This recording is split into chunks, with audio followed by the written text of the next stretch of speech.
In 1929, the U.S. Navy began constructing a massive new machine.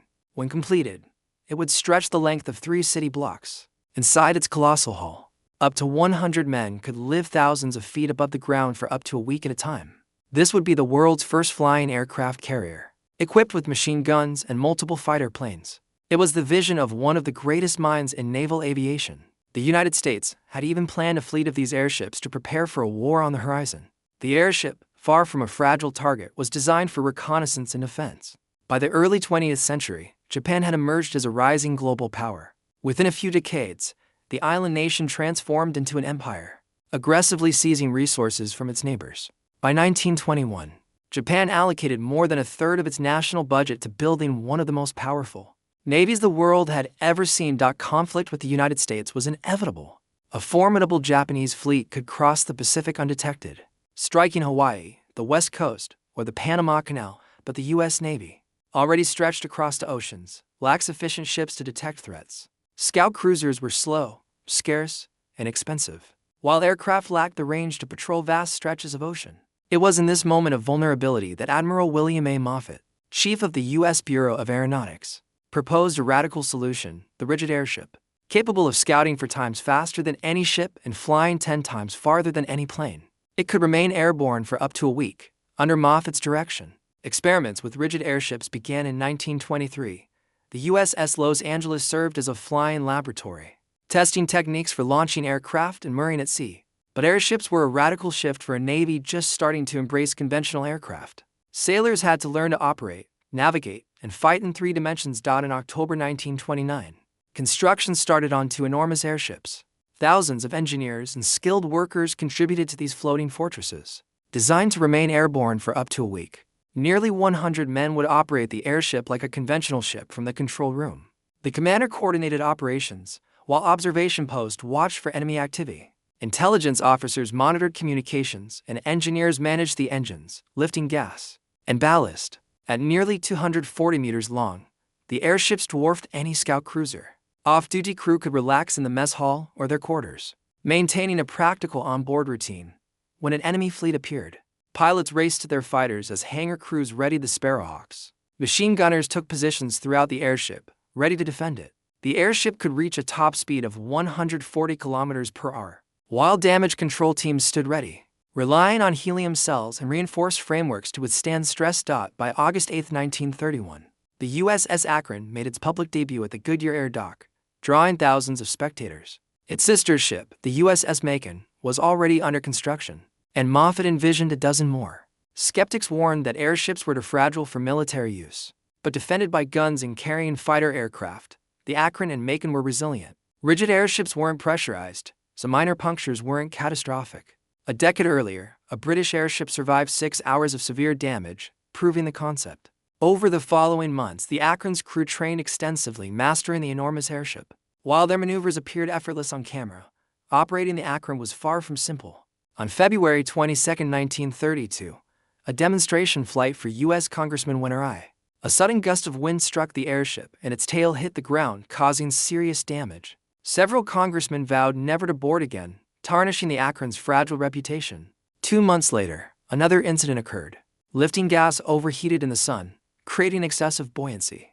Ground crews struggled to control the airship as 3 sailors were yanked into the air by ropes. Tragically, 2 fell to their deaths, and only 1 survived. The accidents fueled doubts about whether the Akron was too unwieldy for military service. Despite these setbacks, construction of the Macon continued. Moffett remained determined to prove the value of airships. On April 3, 1933, the Akron undertook a routine exercise off the New Jersey coast. With Moffett on board, a powerful storm approached, and the crew had to decide whether to turn back or press forward.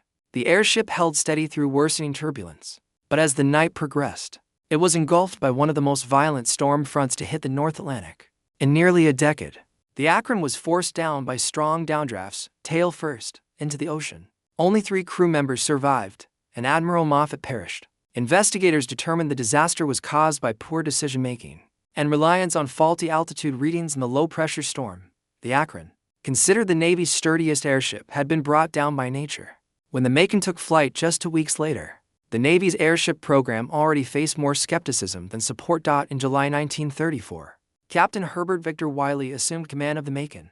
Remarkably, he had survived the Akron disaster. Wiley observed that the Navy had been using airships incorrectly. The Macon performed poorly in exercises because it alone did the scouting, while its fighter aircraft remained defensive. This made it easy for mock enemies to locate the airship. Wiley implemented a new approach. Fighters would scout ahead while the Macon remained hidden. This method introduced risk. Without radar or reliable radio homing, pilots could become lost. Wiley developed a mathematical vectoring system. Fighters would fly a predetermined course off the airship and return at a specific point, ensuring safe navigation. Additionally, the Sparrowhawks were modified for speed and range. Heavy landing gear was replaced with streamlined fuel tanks, allowing the fighters to scout hundreds of kilometers from the Macon. Yet Navy exercises were still set up unfairly, forcing the Macon to operate in crowded areas where its size and vulnerability limited effectiveness. Wiley devised a bold demonstration. In July 1934, President Roosevelt embarked on a month-long tour aboard the USS Houston, maintaining radio silence for security. Wiley took the Macon out to sea, intending to locate the president's ship. Despite vast distances and the president's ship taking detours, Wiley's fighters located the Houston in less than a day. Packages of newspapers and magazines were dropped for the president, proving the Macon's scouting capability far beyond conventional aircraft range. While the media focused on the air-to-ship mail delivery, the Macon had demonstrated remarkable reconnaissance potential. Despite Wiley's success, the Navy was initially furious. Only President Roosevelt's approval spared Wiley from disciplinary action. In the following months, Wiley refined the Macon's operations, doubling flight hours, tightening procedures, and rigorously training the crew. He planned an even bolder test during the spring 1935 fleet exercises, a mock strike against the pride of the U.S. Navy, the aircraft carrier Lexington. Under the cover of darkness, Wiley's fighters would simulate dive bombing runs against the carrier, demonstrating the Macon's strategic value. However, the Macon faced a serious structural flaw. Engineers had identified weakness in the upper tail fin. Despite warnings, the Navy delayed repairs. On February 12, 1935, during a routine return from a scouting mission, heavy wind shear tore off the Macon's upper tail. For nearly an hour, the crew fought to regain control, but the airship ultimately descended onto the water. 81 of the 83 crew members survived, but the USS Macon and its Sparrowhawk fighters were lost to the sea. The program's promise had been undermined by vulnerability to structural failure and extreme weather. Years later, the lessons from Akron and Macon would resonate. On December 7, 1941, Japan launched a surprise attack on Pearl Harbor, crippling the U.S. Pacific Fleet. Carrier-based bombers destroyed or damaged 19 warships and claimed the lives of over 2,400 sailors.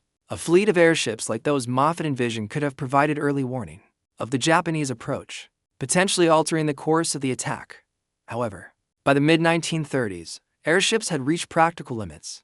Helium could only lift so much, and airplanes were advancing rapidly, flying faster and farther. Even during Akron and Macon's operational periods, the future of scouting was shifting towards seaplanes and conventional aircraft.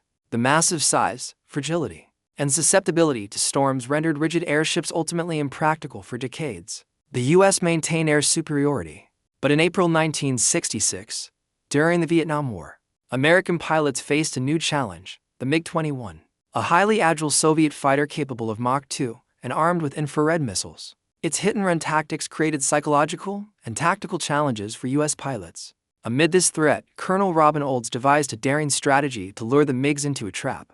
His operation became one of the most remarkable aerial combat maneuvers of the Vietnam War. In the skies over Vietnam, Olds combined strategy, timing, and superior pilot skill to manipulate enemy movements. Using careful positioning and tactical deception, he lured MiG-21s into vulnerable attack zones, turning their speed and agility against them.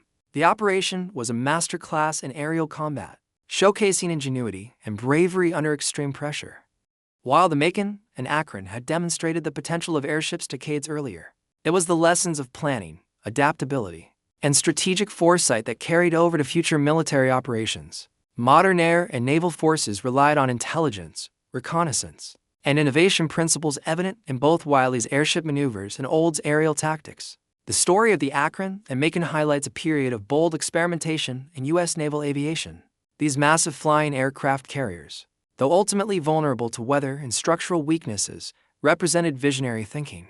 Their crews lived, worked, and fought in ways no conventional sailors or aviators had before, navigating the uncharted challenges of three-dimensional warfare. Admiral Moffat's vision of a flying fleet, though never fully realized, pushed the boundaries of naval technology.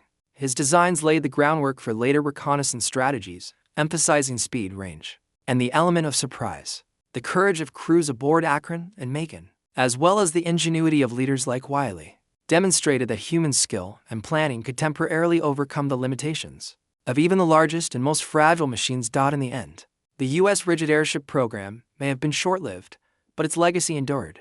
It shaped how the Navy approached reconnaissance, risk management, and technological experimentation.